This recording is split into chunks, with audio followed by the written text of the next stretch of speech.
당시 상황이 얼마나 심각했던 겁니까? 네, 사고가 발생한 골목의 위쪽은요, 이태원 세계 음식거리라고 해가지고 평상시에도 유동인구가 굉장히 많고요. 그날은 더 많은 유동인구가 형성이 되어 있었고요. 예. 아래쪽 같은 경우는 메인 통로에서 이태원 1번 출구였습니다. 네. 거기는 보통 사람들의 만남의 장소로 사용되어 있다 보니까 보행이 정체가 되어 있고 사람들이 서 있는 장소였습니다. 네. 따라서 그게 T자 형태로 되어 있었는데 아래쪽에서 이태원 1번 출구 쪽에서 정체가 되어 있고 그쪽에서 메인 통로에서 보행이 있다 보니까 위쪽에서 유입이 되는 사람 숫자보다 아래쪽에서 빠져나가는 유출 사람 숫자가 굉장히 적었습니다. 예. 그렇기 때문에 시간이 지나면 지날수록 그 경사지구 좁은 골목에 사람이 누적이 될 수밖에 없었고요. 가장 중요한 게 초기에 상황 전파를 뒤쪽으로 빨리 하는 것입니다. 예. 앞에서 사고가 발생했으니까 뒤쪽에서 좀 뒤로 물러나 주십시오. 뭐 이렇게 상황 전파를 하는 건데 그때는 주변에서 사고가 발생하고 앞에서 계속적으로 압사가 발생했는데 불구하고 계속 시끄러운 음악 소리가 나오다 보니까 앞에서의 상황 전파가 뒤쪽으로 안 됐고 사고의 규모를 더 키운 게 아닌가 이렇게 그 생각이 사고 됩니다. 당시에 밀도가 어느 정도나 되는 거였어요? 저희가 이제 보통 그 압사 사고가 발생하는 밀도를 제곱미터당 10인 이상이 있었을 때 압사 사고가 이제 발생하게 되는 것이고 예. 보통 13인 정도 이상이 됐었을 때 실신과 질식 사고가 이제 발생한다라고 이렇게 하게 되는데 우리가 어느 정도의 압력이 걸리느냐라고 하는 것을 쉽게 말씀을 드리면 체중 65kg 정도 되는 건강한 성인 100명이 한꺼번에 밀었었을 때 앞에 걸리는 압력이 약 18톤 정도가 됩니다. 따라서 그 안에는 제가 대략적으로 따져봤었을 때 그 골목길의 면적이 150제곱미터 정도가 됐었는데 앞서서 말씀드렸던 것처럼 제곱미터당 12인에서 13인 정도가 있었으면 그 작은 골목 안에 1,800명 정도에서 2,000명 정도 가까운 사람들이 있었다라고 하는 것이죠. 그렇기 때문에 앞에 그 선단에 있던 사람들 같은 경우는 정말 무지막지한 압력이 걸렸다라고 볼 수가 있겠습니다. 사고가 발생했을 때는 개인이 어떻게 할 수 있는 방법이 없는 상황이군요. 네, 그렇습니다. 경찰의 사전 대비가 미흡했던 게 아니냐 이런 지적도 계속 꾸준히 나오고 있잖아요. 참사가 일어났던 뭐 전날이나 전전날 예. 언론 보도를 보면은 이미 사흘간 30만 명이 모일 것이다. 예년보다 10만 명 이상 더 올 것이다. 이런 거가 경찰들 입에서 이미 나온 언론 보도가 상당히 많아요.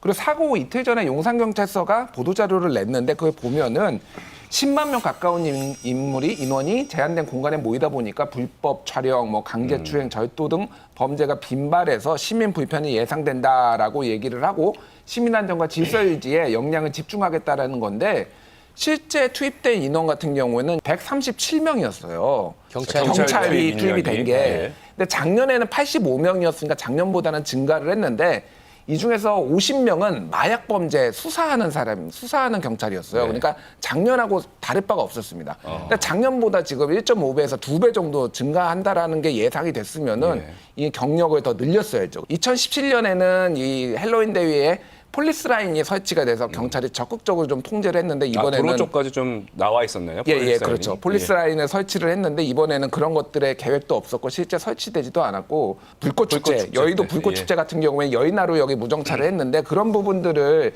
인파를 좀 분산시키기 위해 했어야 되는 거 아니냐 이런 얘기들이 나오는데 지금 참사 1시간 뒤에 경찰이 서울교통공사에 요청을 했다 아니다. 참사 40분 전에 요청했다 뭐 이런 걸 가지고 지금 뭐 진위 논쟁을 좀 벌이고 있는 상황인데 네. 어쨌든 미리 했었어야 되는데 지금 당일날 그런 거 요청했다는 것 자체가 좀 준비가 부족했다고 보입니다. 경찰의 정확한 사고 원인이 나오기 전까지는 섣부른 예측이나 추측이나 선동성 정치적 주장을 해서는 안 된다는 그런 취지입니다.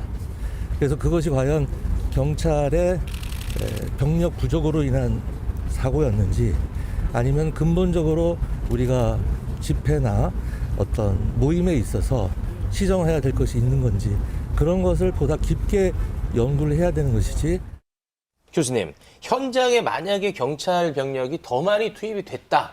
그러면 상황은 좀 달라졌을까요? 어떻습니까? 제 생각엔 달라졌을 거라고 생각을 합니다. 네. 뭐 거기에 좋은 예로 우리가 그 같은 날 일본 도쿄에 있는 시부야에서 굉장히 큰 할로윈 축제가 있었습니다. 네. 시부야구라고 하는 곳은 우리 이태원처럼 굉장히 많은 젊은이들이 평상시에도 많이 찾는 거리였는데 그때 그 시부야구에 현장에 투입됐던 그 경찰 인력이 350명 정도가 되고요. 시부야구에서 자체적으로 고용한 민간 경비회사 인력이 100명 정도입니다. 합하면 450명 정도의 인력이 투입이 됐고요. 그리고 현장의 전체적인 상황을 관리할 수가 있는 DJ 폴리스가 10여 개가 설치가 됐습니다. 그래서 그 위쪽에서 전체적인 군집의 이동 흐름을 보면서 혹시라도 누가 앞에서 멈춰 쓰는 사람이 있으면 멈춰 쓰면 안 됩니다. 계속적으로 이동하십시오. 또 중간에 군집이 서로 엉키면서 사고가 발생할 상황이 되면은 계속 스피커로 방향을 유도하고 경찰들은 폴리스 라인을 쳐가지고 흐름 자체가 섞이지 않고 원활하게 지나갈 수 있도록 이렇게 정리를 해줬었는데 네. 문제는 앞서서 우리 말씀하셨던 것처럼 137명의 현장에 뭐 경찰 인력이 있었다고 하지만 그 경찰 인력은 안전관리나 통제를 위한 경찰의 인력이 아니라 치안과 방법을 위한 경찰의 인력이었기 때문에 실질적으로 현장에서는 전혀 안전관리나 통제가 이루어지지 못했던 그런 상황이었습니다. 네. 정확한 사고 원인 발표가 나오기까지는 선동적 정치적 발언을 하면 안 된다. 그리고 연구를 해야 된다라고 했는데 그러면은 그 경찰 발표 나기까지 아무도 얘기를 하지 말아야 된다라는 건지 조금 의아합니다. 그래서 근데 면피성 발언이고 이거는 여야 할 것 없이 모두 네. 주무장관이 네. 좀 책임감 있게 발언하지 못했다 이런 비판이 나오고 있습니다. 네. 제가 부가적으로 말씀을 드리면 특히 군중에 의한 사고, 또 특히 어떤 건축물이나 시설물이 아닌 거리에서 의한 안전 대책은 어떠한 시스템 갖고 하는데 분명히 한계가 있습니다. 즉 이 얘기는 무엇이냐면은 인적인 측면, 인력적인 측면에 의해서 안전관리와 통제가 이루어져야지만이 사고를 미연에 예방할 수가 있고 사고가 혹시라도 발생하더라도 그 규모를 줄일 수가 있다라고 하는 것인데 앞으로는 작은 행사가 있든 어떻든 간에 이런 부분들이 현장에서 경찰이나 안전관리위원회에 의해서 철저한 안전관리가 있어야 되는 것이죠. 네. 뭐 관할 구청인 용산구 그리고 지자체인 서울시에서 어떤 좀 대비책 같은 건 없었습니까? 이게 그러니까 가장 좀 논란이고 아쉬운 부분이에요. 그러니까 사고 2주 전인 10월 15일, 16일에 이태원 지구촌 축제라는 게 열리는데 이거는 용산구에서 이제 후원을 해서 사실상 주최를 한 거나 마찬가지입니다. 서울시도 같이 이제 주관을 했는데 네. 이때는 경찰이 109명이고 용산구청 차원에서 1000명 정도의 진행 요원, 안전관리 요원이 이제 투입이 된 거예요. 네. 그리고 그때는 차도도 통제를 하고 나와가지고 흐름이 엉키지 않게 일방 통행을 하게 이렇게 유도를 한다든지 이런 것들이 있었어요. 어떤 매뉴얼대로 한 거네요. 그러면. 매뉴얼대로 한 거예요. 예. 그런데 이번 헬로윈 행사는 지자체가 주최하는 게 아니라고 하면서 아무것도 하지 않았던 거예요.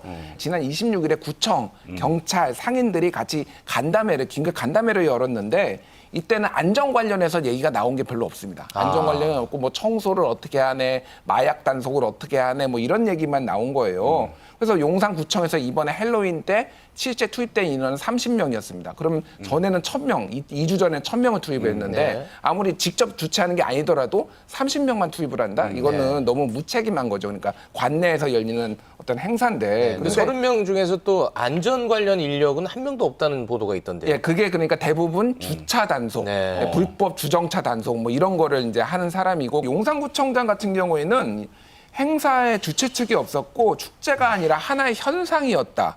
이거를 이렇게 얘기를 하면서 조금 우리가 할 수 있는 거 다 했다라고 하면서 빠져나가려고 하는데 굉장히 무책임한 책임이고 제가 두 가지 측면에서 말씀을 드리겠습니다. 안전 대책하고 시민의 의식적인 측면인데 안전 대책 아까 말씀하셨던 것처럼 주최 측이 있느냐 없느냐라고 하는 것이 중요한 게 아닙니다. 우리 국민을 위험한 상황에 빠뜨리면 안 되는 것이거든요. 주최 측이 없는 행사라고 하더라도 불특정한 다수 많은 인파가 몰리게 되면 사고가 발생할 가능성은 굉장히 있고 위험성은 높게 되는 것입니다.